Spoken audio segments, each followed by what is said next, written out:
नमस्कार. 3 मार्चला लागणारा वर्षातला पहिला चंद्रग्रहण. होळी आणि चंद्रग्रहण 2026. सविस्तर माहिती. होळी, होलिका दहन 3 मार्च 2026 मंगळवारी फाल्गुन पौर्णिमा. धुळवड, रंगपंचमी, रंग खेळणे 4 मार्च 2026 याच दिवशी चंद्रग्रहण देखील आहे. वेळ स्थानानुसार थोडीफार बदलू शकते. चंद्रग्रहण कधी? दुपारी सुमारे 3:20 ते संध्याकाळी 6:47 भारताच्या काही भागात दिसण्याची शक्यता. सूतक कधी लागते? चंद्रग्रहणाच्या 9 तास आधी सूतक सुरू होतो, म्हणजे सकाळी अंदाजे 6:20 पासून सूतक लागू शकतो. अचूक वेळ आपल्याला शहरानुसार थोडे बदलू शकते. होलिका दहन कधी करावी?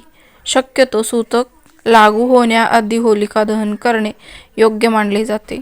सूतक काळात नवीन शुभकार्य, पूजा, हवन टाळावे असे मानले जाते. स्थानिक पंचांगानुसार वेळ नक्की करून बघा. सूतक काळात काय पाळावे? देवपूजा, हवन, नवीन कार्याची सुरुवात टाळावी. शक्यतो अन्न बनवणे, खाणे टाळावे. लहान मुले, आजारी व्यक्ती यांना सूट. मंत्रजप, नामस्मरण करू शकता.